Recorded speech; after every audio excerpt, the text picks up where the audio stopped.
Breaking news at trending news, napapadalas na pagkikita o pagsasama sa mga okasyon ni Pangulong Bongbong Marcos Jr. at Mayor Leni Robredo. Tandem na nga ba na magaganap na mabubuo sa 2028 election laban kay Sara Duterte? Breaking news din, impeachment case laban kay VP Sara Duterte formal nang pinasa sa Justice Committee ng Kamara. Update kay Pangulong Rodrigo Duterte sa ICC The Hague. Confirmation charges laban kay Duterte binasa na sa International Criminal Court hearing sa The Hague, Netherlands. Panoorin natin ang buong detalye. Matapos ang pagkikita nung nakarang linggo ni na Mayor Leni Robredo at Pangulong Bongbong Marcos Jr., nagtrending nga ito at lalo nang bali-balita ang tila tandem na mangyayari para sa eleksyon 2028. Sa unang pagkikita ay tila nagpahiwatig ang Pangulo sa pagsusuot ng pink na medyas na in honor sa Mayor ng Naga City na si Mayor Leni Robredo. Ngayong araw nga Lunes, February 23 naman, ang naganap na sa unang pagkakataon sa kasaysayan ng Pilipinas ang pagtitipon ng mga lokal ng pamahalaan ng mga mayor at governors na direkta umanong na ibinuo ng Pangulo ang malaking tulong na ibibigay para sa mga Pilipino upang maiwasan ng talamak na korupsyon. Pinangunahan ni President Ferdinand Marcos Jr. ang paglulunsad sa bagong Pilipinas, bawat bayan makikinabang. Ang goal, isara ang opportunity gap at gawing totoong household security ang national economic stability. Hindi sapat na maganda ang macro numbers kung hindi ito ramdam sa pagkainan ng bawat pamilya. Sa pamamagitan ng mga mas maigpit na koordinasyon sa LGUs, sinisiguro ni PBBM na mga suporta para sa bigas, health, edukasyon at kabuhayan ay mas mabilis at mas transparent na makarating sa tao. Sa 2026 ay nilaan ang pinakamalaking local government support fund sa kasaysayan na may 57.872 billion pesos. Kasama rito ang 37.49 billion pesos na Growth Equity Fund at 8 billion para sa mga SBDPO and TF-LCAC at 1 billion para sa mga participatory budgeting. Hindi ito maliit na commitment. Malaking tulak ito para sa mga probinsya, lungsod, munisipyo at barangay. Kasabay nito, nagpahayag ng buong suporta ang mga LGU leagues at nangakong babantayan ng implementasyon para may accountability at transparency, digital documented monitor. Iprinisinta ng 149 mayors kay Pangulong Ferdinand Bongbong Marcos Jr. ang kasunduang nilagdaan kasama ang Department of Education DepEd sa pangunguna ni Secretary Sonny Angara para pabilisin ang pagpapatayo ng mga silid-aralan sa buong bansa. Sa ilalim ng 2026 General Appropriation Act, pinatatag ang DepEd-LGU partnership upang tugunan ang kakulangan sa silid-aralan at matiyak ang ligtas at sapat na pasilidad para sa bawat mag-aaral. Samantala, binasa na nga ang confirmation charges laban kay dating Pangulong Rodrigo Duterte na nahaharap sa kasong crime against humanity. Hindi ito nakasipot dahil umano sa kanyang kaya ng kalusugan na ngayon nga ay nakakulong sa The Hague, Netherlands. Narito panoorin natin ang buong detalye. For widespread these murder and attempted murders were part of a widespread and systematic attack that overall resulted in the killings of thousands of civilians across the country during the relevant time frame. Thus, the charged incidents are merely a fraction of the overall criminality that resulted from Mr. Duterte's so-called war on drugs. What is Mr. Duterte's core contribution? Your Honors, Mr. Duterte played a pivotal role in the commission of the charged crimes.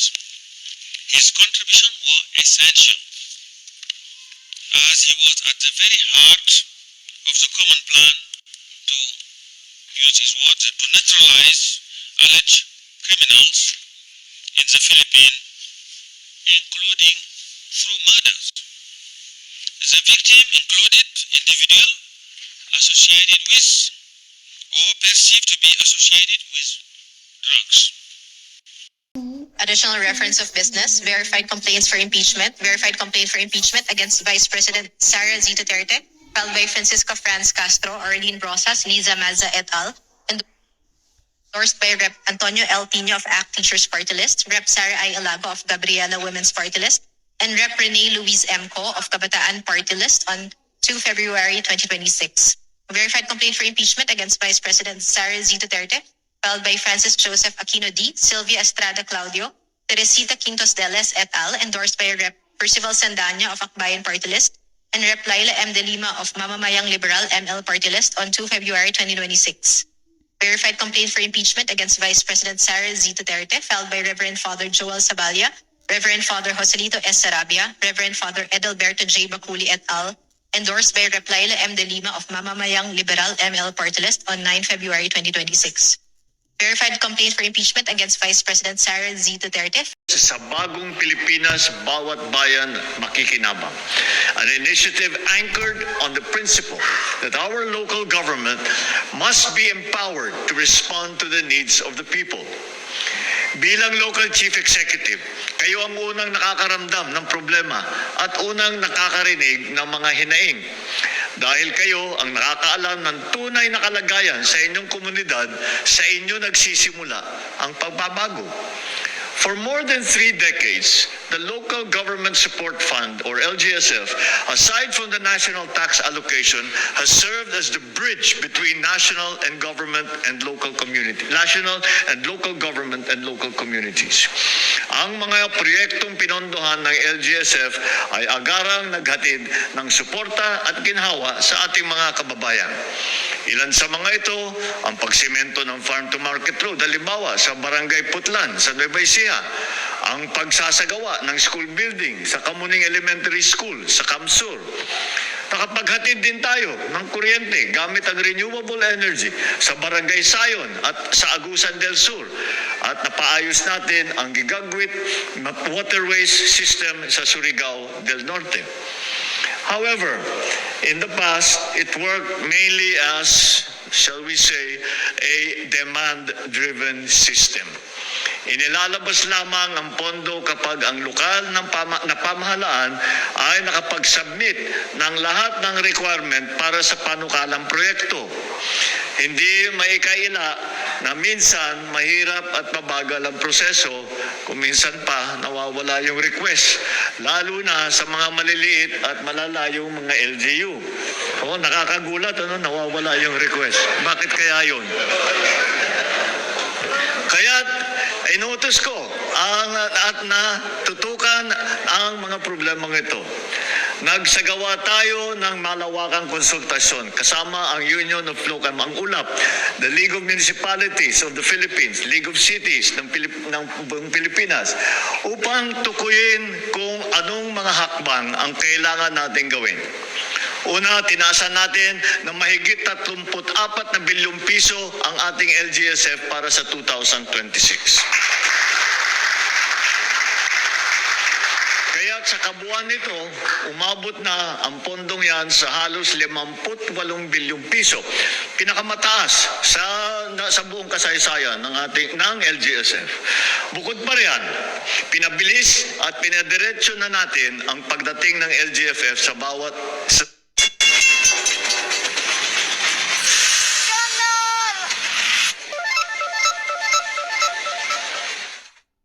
lokal na pamahalaan.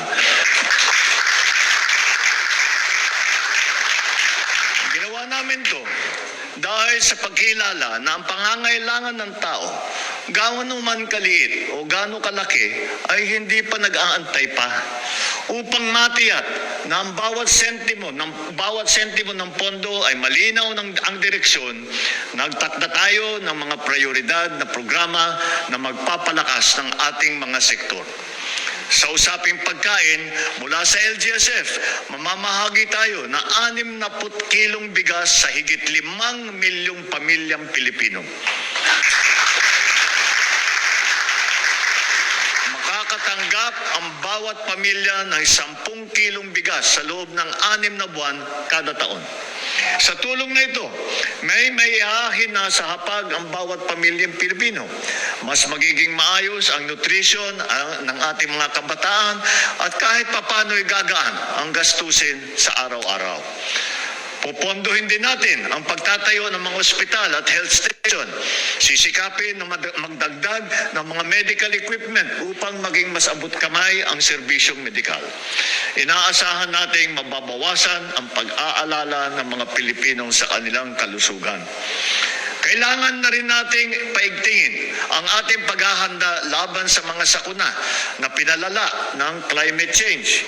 Bibigyan natin ng suporta ang ating mga kababayan upang magkaroon ng multipurpose hall, sports facilities, iba pang mga pasilidad na maaaring magamit bilang evacuation center. At iba na ang disenyo nito upang kaya na kahit na gaano kalakas ang bagyo o lindol na dumating sa atin. Magsisilbi ito na lugar para sa pagkatuto, pagsasanay ng mga atleta, ligtas na mga masisilungan tuwing may sakuna. Susuportahin din natin ang pagsasagawa ng farm-to-market road at local road network upang mapabilis ang galaw ng mga produkto, ng serbisyo at ng mga mamamayan. Makakatulong ito upang bumaba ang presyo ng mga bilihin at tumaas naman ang kita ng mga nagsasaka. At patuloy din natin isinasaayos ang mga water supply system at electrification project. Mababawasan ito ang pangamba ng ating mga kababayan kung saan kukuha ng malinis na tubig o kaya naman kung ligtas ba ang kanilang komunidad pagkagabi.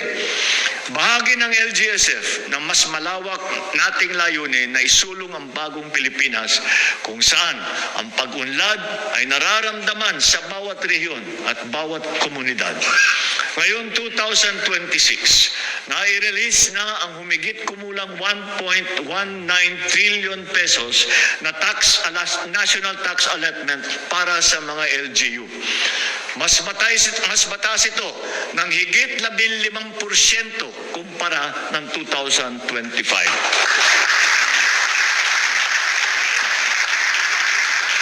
Ibig sabihin, mas kaya na ngayon ng ating mga LGU na pondohan ang mga programang kailangan ng kanilang nasasakupan.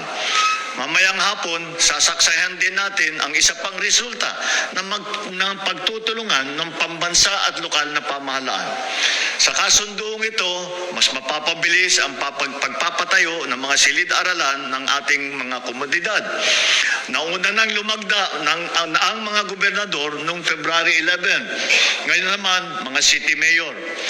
Maisa sa katuparan lamang ang ating mga hangarin kung patuloy ang ating pagkakaisa at ang ating koordinasyon. Patuloy din nating ipinakita ang tunay na diwa ng pagiging lingkod bayan. May kakayahan, may integridad, at may malasakit sa kapwa. Ngunit ang diwa na ito ay hindi lamang para sa mga halal na opisyal.